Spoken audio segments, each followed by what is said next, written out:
الحمدللہ، سب تعریفیں اس رب کائنات کے لیے ہے جس نے ہمیں بے مقصد پیدا نہیں کیا بلکہ اپنی عبادت اور اپنے دین کے پیغام کو دنیا تک پہنچانے کے لیے چنا۔ میرے عزیز جان من، میں کوئی عالم نہیں نہ بڑا خطیب ہوں، لیکن ایک بات ضرور کہہ سکتا ہوں کہ میرے دل کے اندر ایک شوق جلتا ہے، ایک آگ سلگتی ہے، اور وہ یہ ہے کہ اللہ کے دین کا پیغام، قرآن کی روشنی، حضور صلی اللہ علیہ وآلہ وسلم کی ہدایت میرے دل سے نکلے اور آپ کے دل تک پہنچے۔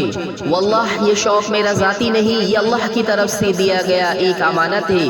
میں دلی گہرائیوں سے چاہتا ہوں کہ اپنے رب کے دین کو سمجھوں اور سمجھاؤں، سنوں اور سناؤں، اور اپنے زندگی کا ہر لمحہ اسی خدمت میں گزار دوں۔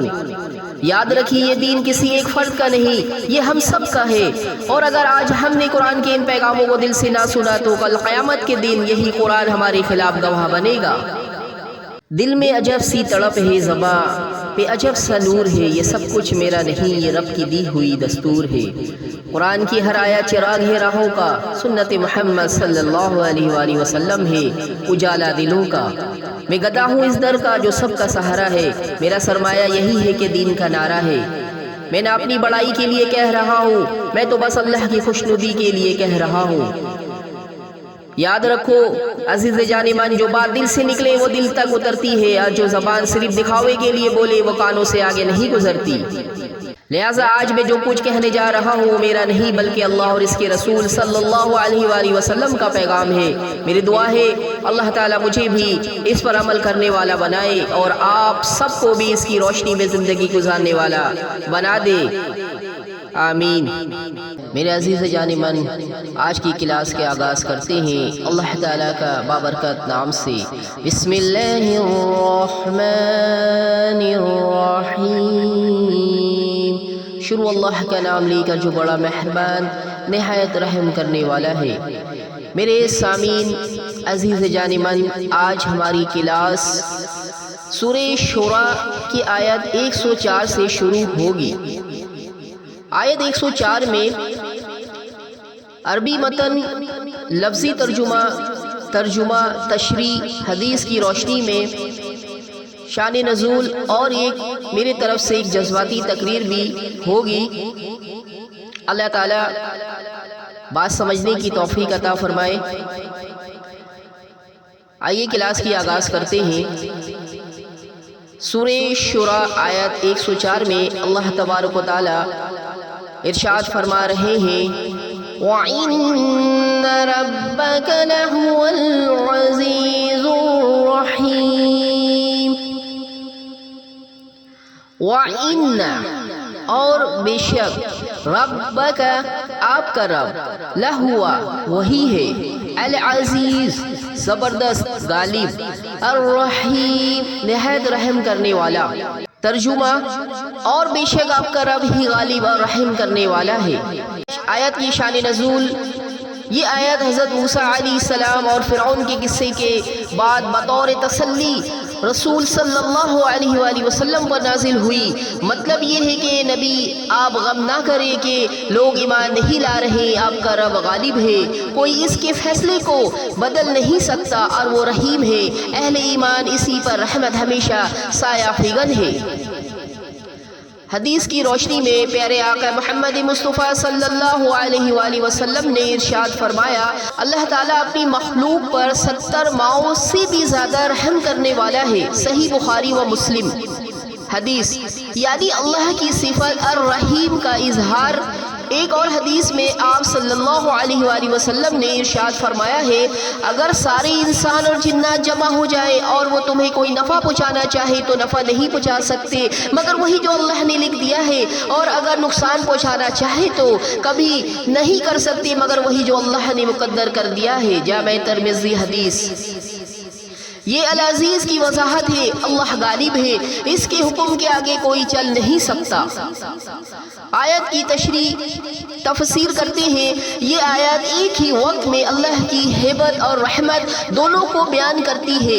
العزیز وہ ایسا غالب ہے جیسے کوئی شکست نہیں دے سکتا، چاہے فرعون ہو یا ابو جہل، سب اس کے حکم کے آگے بے بس ہے۔ الرحیم وہ غالب ہونے کے باوجود ظلم نہیں کرتا بلکہ ایمان والوں پر مہربان ہوتا ہے، توبہ کرنے والوں کو قبول کرتا ہے۔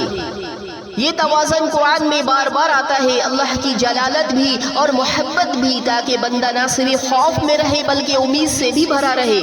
میرے عزیزوں، اللہ فرما رہا ہے وَإِنَّ رَبَّكَ لَهُوَ الْعَزِيزُ الرَّحِيمُ، یعنی یہ نبی آپ کا رب غالب بھی ہے اور رحم کرنے والا بھی۔ یہ کتنا حسین توازن ہے۔ وہ رب اگر چاہے تو ایک لمحے میں کائنات کو فنا کر دے، مگر اسی رب کا رحم دیکھو کہ بندہ توبہ کرے تو سب گناہ معاف کر دیتا ہے۔ اللہ کی قدرت کو فرعون نہ روک سکا، ابو لہب نہ روک سکا، دنیا کی کوئی طاقت نہ روک سکے گی۔ وہ العزیز ہے، اس کا حکم چلتا ہے، لیکن اسی کے ساتھ وہ الرحیم ہے، اپنے بندوں کو بار بار موقع دیتا ہے۔ بھائیوں، آج اگر ہم اپنی زندگیوں میں دیکھیں تو کیا واقعی ہم اس عزیز و رحیم رب کو پہچانتے ہیں؟ ہم اس سے ڈرتے بھی ہیں اور اس کی رحمت سے امید بھی رکھتے ہیں۔ یاد رکھو میرے عزیز جانی مند، اللہ کی قدرت سے بھاگنے والا کہیں پناہ نہیں پائے گا، مگر اللہ کی رحمت سے جڑنے والا کبھی اکیلا نہیں ہوگا۔ سبحان اللہ، کتنی پیاری بات ہے۔ اللہ غالب ہے مگر وہی سب سے زیادہ رحم کرنے والا ہے۔ آئیے اپنے رب کے سامنے جھک جائے، اس سے ڈرے بھی اور اس کی رحمت سے بھی امید رکھے۔ یہی ایمان کی اصل روح ہے۔ اللہ تعالی عمل کی ہم سب کو توفیق عطا فرمائے۔ اسی بات سے ہم آگے بڑھتے ہیں۔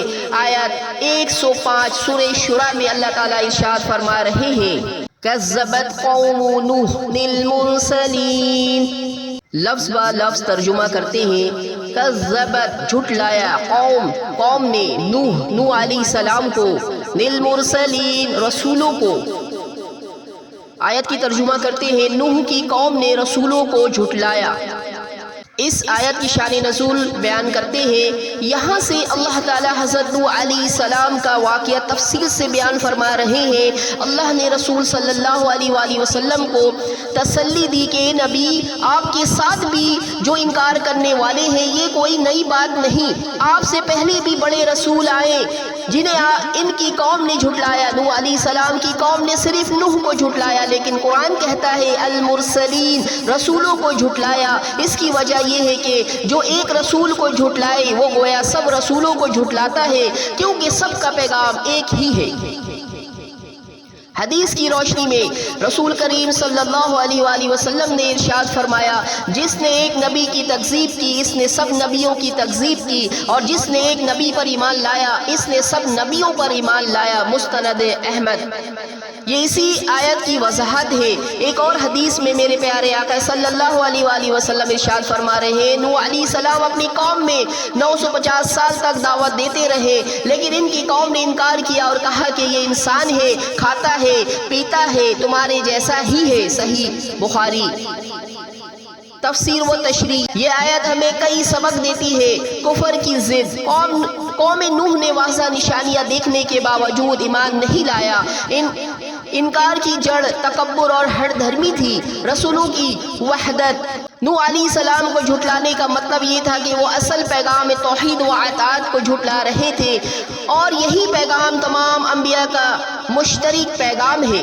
رسول اللہ صلی اللہ علیہ وآلہ وسلم کے لیے تسلی، کفار مکہ کی ضد بھی ایسے ہی ہے، جیسے نوح کی قوم نے جھٹلایا ویسے ہی آپ کو جھٹلا رہے ہیں۔ یہ آپ کے لیے کوئی نئی آزمائش نہیں ہے۔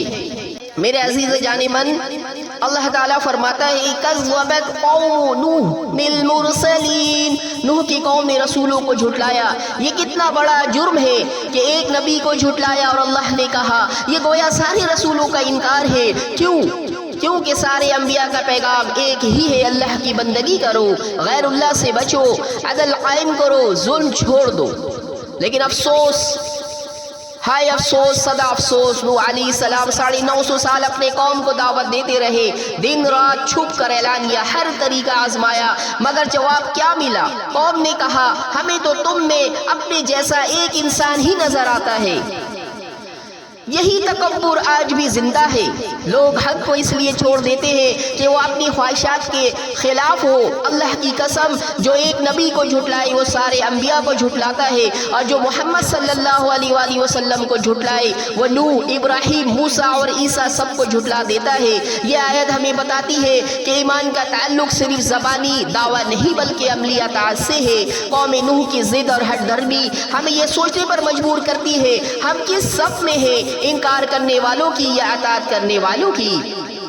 میرے عزیز جانی من، آج اگر ہم نے قرآن اور رسول صلی اللہ علیہ وآلہ وسلم کی سنت کو چھوڑ دیا تو ہمارا حال بھی وہی ہوگا جو قوم نوح کا ہوا۔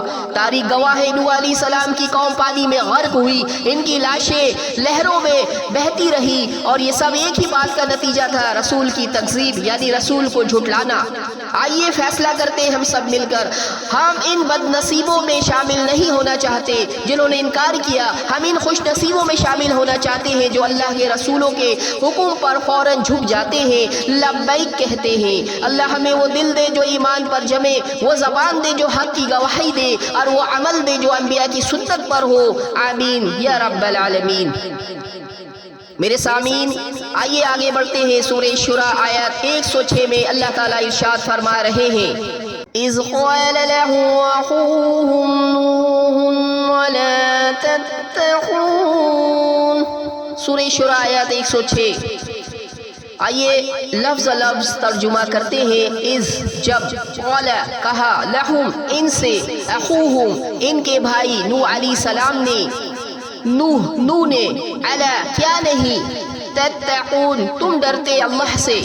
آیت کا ترجمہ کرتے ہیں، جب ان کے بھائی نوح نے ان سے کہا کیا تم اللہ سے نہیں ڈرتے۔ اس آیت کی شان نزول، یہ آیت قوم نوح کے انکار کے جواب میں ہے۔ نوح علیہ السلام کو اللہ نے اپنی قوم کی طرف بھیجا، اخوہم نوح ان کے بھائی نوح، اس لیے فرمایا کہ وہ ان کی ہی قوم میں سے تھے، ان کے اپنے قبیلے کے فرد تھے، تاکہ وہ یہ عذر نہ کر سکے کہ یہ کوئی اجنبی ہے۔ حدیث کی روشنی میں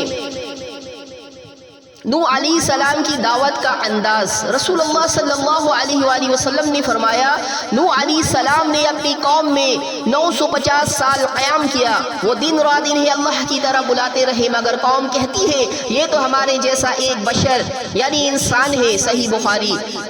تقوی کی اہمیت، رسول اللہ صلی اللہ علیہ وآلہ وسلم نے فرمایا، اللہ کے نزدیک سب سے زیادہ عزت والا وہ ہے جو سب سے زیادہ متقی ہے۔ صحیح مسلم۔ یعنی نوح علیہ السلام کا اصل پیغام بھی یہی تھا، تقوی اختیار کرو، اللہ کے عذاب سے بچو۔ آیت کی تفسیر و تشریح کرتے ہیں، اخوہم نوح، اللہ نے نبی کو بھائی کہا، یہ بتاتا ہے کہ نبی اپنے قوم کے خیر خواہ ہوتے ہیں، ان کے دکھ درد میں شریک ہوتے ہیں اور کسی اجنبی کی طرح نہیں آتے۔ الا تتقون، گویا نوح علیہ السلام کا پہلا پیغام یہی تھا، اللہ سے ڈرو، یعنی شرک چھوڑ دو، ظلم چھوڑ دو اور خالق کی بندگی کرو۔ یہی پیغام ہر نبی کا تھا، یہی پیغام ہمارے نبی صلی اللہ علیہ وآلہ وسلم کا ہے، اور یہی قرآن کا مرکزی نقطہ ہے۔ میرے عزیز جانی من، ذرا غور کرو، نوح علیہ السلام اپنی قوم کے پاس کسی پیغام کے ساتھ آئے، اللہ فرماتا ہے، اِذْ قَالَ لَهُ أَخُوهُمْ نُوحٌ وَلَا تَتَّقُونَ، جب ان کے بھائی نوح نے کہا کیا تم اللہ سے نہیں ڈرتے۔ نوح علیہ السلام دشمن بن کر نہیں آئے تھے، وہ ان کے بھائی تھے، خیر خواہ تھے، ہمدرد تھے، 950 سال تک ایک ہی بات دہراتے رہے، اے لوگو اللہ سے ڈرو، لیکن قوم نے کہا یہ ہمارے جیسا انسان ہے، ہم اس کی کیوں مانے۔ یہی ضد، یہی تکبر، یہی انا آج بھی زندہ ہے۔ آج بھی لوگ قرآن سنتے ہیں، اذان سنتے ہیں، حق واضح دیکھتے ہیں، مگر دل کہتا ہے ہم کیوں بدلے۔ میرے عزیز جان من، یاد رکھو، نبی کی دعوت کا پہلا پیغام ہمیشہ تقوی ہے۔ تقوی کا مطلب یہ ہے کہ اللہ کو ہر وقت حاضر و ناظر سمجھو، اس کی نافرمانی سے ڈرو، اس کے حکم کو اپنی خواہش پر ترجیح دو۔ اگر آج ہم نے نوح علیہ السلام کی قوم سے سبق نہ سیکھا تو کل ہم بھی اسی انجام کو پہنچیں گے۔ تقوی ہی وہ بنیاد ہے جو ہمیں دنیا کے فتنے، شیطان کے چال اور آخرت کے عذاب سے بچاتا ہے۔ آئیے اپنے دلوں سے پوچھیں، کیا ہم واقعی اللہ سے ڈرتے ہیں؟ کیا ہمارے اعمال اس ڈر کی گواہی دیتے ہیں، یا ہم بھی بس زبانی ایمان پر قناعت کر کے اپنی زندگی اپنی مرضی سے گزار رہے ہیں؟ اے اللہ، ہمیں وہ دل عطا کر جو تیری خشیت سے لرزے، وہ آنکھ عطا کر جو تیرے خوف سے آنسو بہے، اور وہ زبان عطا کر جو تیرے ذکر سے تر رہے۔ آمین یا رب العالمین۔